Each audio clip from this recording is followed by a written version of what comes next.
Good morning. It's February 11th, and this is your daily brief in science. Here's everything you need to know. A new study has revealed surprising insights about the Earth's inner core, challenging long-held beliefs about its structure. Research published in Nature Geoscience indicates that the inner core, once thought to be solid, is actually deforming over time, as shown through seismic wave analysis.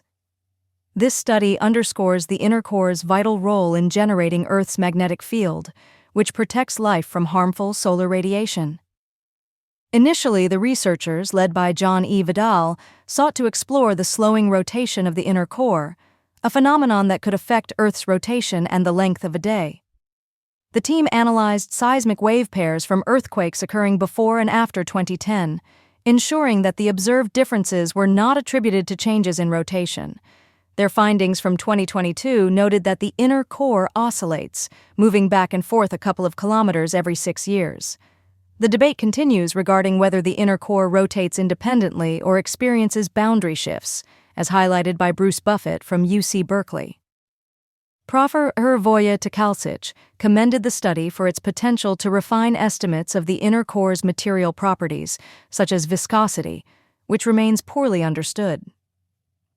Researchers stress the necessity for more data to explore the inner core's behaviors further, anticipating future discoveries about its dynamics. There may also be links between changes in the inner core and fluctuations in Earth's magnetic field, which has shown irregularities in recent decades. The solid inner core is growing at a rate of approximately 1 millimeter per year, as a small portion of the outer core crystallizes annually. While the outer core is slowly freezing into the inner core, complete solidification will take billions of years, posing a long-term threat to life on Earth. Professor Vidal urges caution in interpreting these findings, noting that scientific understanding is continually evolving and that uncertainties persist. A new study from Griffith University in Australia has unveiled significant findings regarding long COVID and chronic fatigue syndrome. Researchers discovered that patients suffering from these conditions exhibited swelling in the hippocampus, a brain region vital for memory and concentration. The hippocampus plays a crucial role in learning, forming long-term memories, and processing various types of memory, including verbal and spatial memory. Kiran Thapalia, the lead author of the study, pointed out that dysfunction in this area may lead to cognitive challenges such as memory deficits, concentration difficulties, and delayed responses during conversations. The research highlighted that both long COVID and chronic fatigue syndrome patients had significantly larger hippocampal volumes compared to healthy individuals. This suggests potential structural changes in the brain associated with these conditions. Thapalia proposed that the increased hippocampal volume observed in patients might be linked to neurogenesis or possibly a viral presence affecting the brain. Furthermore, the researchers noted that the shared characteristics between chronic fatigue syndrome and long COVID could open new avenues for treatment for both conditions. A recent study published in the journal Frontiers in Psychology reveals that playfulness may play a crucial role in helping individuals cope with stress and adversity. This research, released on February 10, 2025, aims to inform strategies to manage chronic stress, a growing public health concern intensified by the pandemic and economic uncertainties. Chronic stress is associated with various health problems, including heart disease, diabetes, and mental health disorders, making effective management essential. The findings indicate that individuals who rank high on the playfulness scale tend to navigate challenges more effectively, which promotes creative problem-solving and a positive outlook. The research utilized the Adult Playfulness Trait Scale, or APTS, which measures playfulness through dimensions such as fun-seeking motivation and spontaneity. Notably, the study found no significant demographic differences between high and low playfulness groups, although younger individuals tended to exhibit higher levels of playfulness. Participants who thrived during the pandemic, such as those who took on new careers or hobbies, often scored high on the playfulness scale. The study assessed participants on their playfulness, concerns about the future, social support, and emotional responses to the pandemic. It also made a distinction between rose-tinted glasses, which distort reality, and a color spotlight, which realistically highlights positive aspects of life. Lead researcher Shen emphasized the need for further studies to fully understand how playfulness influences perceptions and responses to life events. The study also suggests parallels between playfulness and traits commonly associated with ADHD, indicating a link to adaptability and problem-solving skills. Shen noted that highly playful individuals engage in activities with greater quality, experiencing more immersion and positive emotions. A new treatment for a common yet often misdiagnosed condition is making waves in the medical community. Doctors at Queen Mary University of London, Barts Health NHS Trust, and University College London have introduced targeted thermal therapy, or TTT, aimed at treating primary aldosteronism, a significant cause of high blood pressure. Primary aldosteronism is caused by benign nodules in the adrenal glands that produce excess aldosterone, leading to elevated blood pressure and increased risks of serious health issues such as heart attacks and strokes. While high blood pressure affects 1 in 3 adults, primary aldosteronism accounts for 1 in 20 cases, yet fewer than 1% of those affected receive a proper diagnosis. Historically, the only effective treatment for this condition required surgical removal of the adrenal gland, a procedure that necessitates general anesthesia and involves lengthy recovery times. This left many patients untreated.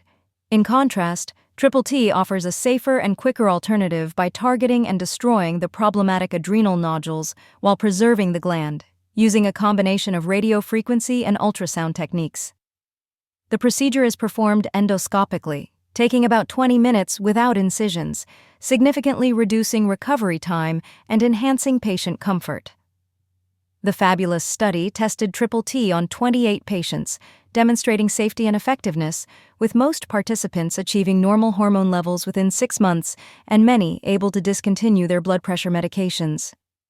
Trial participant Michelina Alfieri reported immediate recovery and a return to normal life, highlighting the treatment's positive impact on patient quality of life.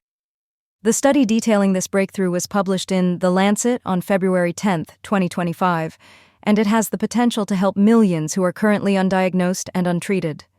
Professor Morris Brown, a co-senior author of the study, noted the historical significance of this advancement in the diagnosis and treatment of hypertension related to aldosterone-producing tumors. Following the success of the Fabulous trial, a larger study called WAVE is set to compare TTT with traditional surgery, with results anticipated in 2027. Researchers from the University of Nottingham and the University of Birmingham have made a significant advancement in the fight against climate change by developing a sustainable catalyst designed to convert carbon dioxide into valuable products. This innovative catalyst is particularly important for synthesizing formate, a compound used across various industries, including polymers and pharmaceuticals. It operates efficiently at low potential with high current density, making it a promising tool in reducing CO2 emissions. The catalyst consists of tin microparticles supported by a nanotextured carbon structure, which greatly enhances electron transfer during the CO2 conversion process. Notably, the performance of the catalyst improves as the tin microparticles break down into nanoparticles during the reaction.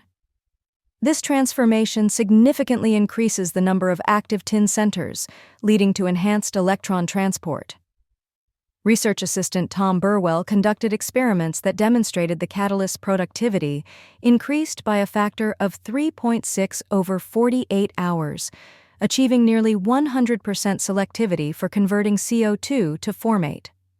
The study, published in ACS Applied Energy Materials, underscores the importance of finding alternative methods for CO2 conversion, moving away from traditional thermal methods that often depend on fossil fuels. The findings reveal the potential of next-generation electrocatalysts in energy applications and pave the way for more sustainable practices. This research challenges previous assumptions that structural changes in catalysts are harmful, showing instead that engineered supports can improve performance through dynamic adaptation. Dr. Madasami Thangamuthu noted that the catalyst's design fosters strong bonding with CO2 and efficient electron injection, which are essential for effective electrocatalysis. Professor Andrei Klobostov emphasized the need for catalysts made from abundant materials like carbon and tin to sustainably convert CO2, aiding the UK's goal of achieving net zero emissions. Ultimately, these findings lay the groundwork for designing highly selective and stable electrocatalysts for CO2 conversion, contributing to broader sustainability efforts.